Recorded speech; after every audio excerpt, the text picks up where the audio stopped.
I'll be demonstrating the crown stitch. Crown stitch is a novelty stitch. You can see I have inserted it here into this baby hat, and it adds a lot of interest and charm to a project. Here is a large and exaggerated piece of the crown stitch, but I think it will help you see how to execute it. There are 2 rows to complete the crown stitch, and what you do is on row 1 on the right side of the fabric, you knit 1, and then all the rest of the stitches are knit, but you wrap the yarn 3 times. So I'm done that all the way to here. I'll go ahead and show you how to do it. Go ahead and put your right hand needle into the stitch, and then with your working yarn you wrap it 1, 2, 3 times, and then draw the loops through. So do that again. Go into the stitch, wrap 1, 2, 3 times. And now I'll show it for continental knitters. Just let me get my working yarn in my left hand. Go ahead and put my right hand needle in the stitch and wrap it 1, 2, and 3 and pull through the stitch. And the last one, 1, 2, and 3, and come through the stitch. So that completes the right side in row 1. So then I turn my work, and on the wrong side is where all the fancy work happens. So what you do to make the crown stitch is you will slip 5, and as you do, those extra wraps that we made are going to fall right off. So 1, 2, 3, you can see I'm slipping as if to purl, 4, and 5. So now I have 5 enormous stitches on my right hand needle.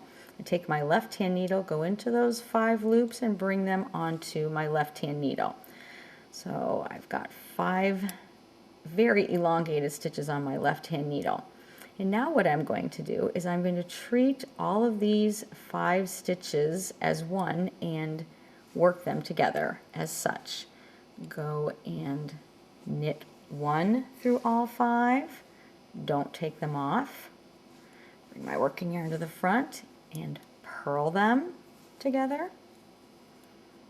Don't take them off. Bring my working yarn to the knit position and knit them all together. Bring my working yarn to the purl position, purl them all together. Still not taking them off. And bring my working yarn back to the knit position and knit them all together. Each time I have drawn through a loop, so you can see I made 1, I knit 1, purled 1, knit 1, purled 1, knit 1. Now I can take it off. So that is how I make the crown stitch. So I'll do that one last time. I'm going to slip 1, 2, 3, scoot these stitches down here,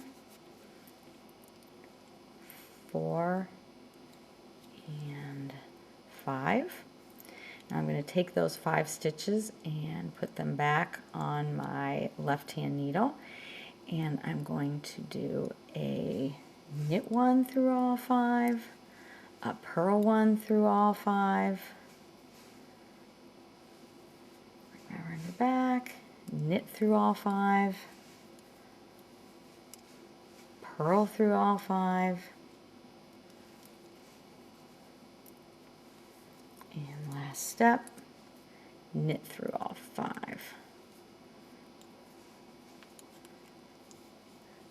There we go.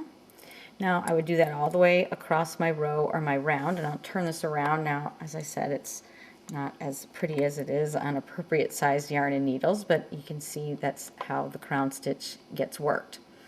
A word of caution: if you are using this stitch in the round, remember that wrong side rows, the stitches are reversed. So in knitting flat on our wrong side row, when we have the 5 loops, we knit 1, purl 1, knit 1, purl 1. If we're working this technique in the round, as we did row 1 in this example, we would knit across, wrapping each stitch 3 times. On the second row, we would then, instead of knit 1, purl 1, knit 1, purl 1, knit 1 into those 5 loops, we must do the opposite. Purl 1, knit 1, purl 1, knit 1, purl 1.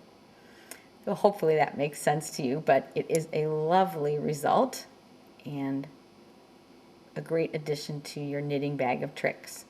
Happy knitting!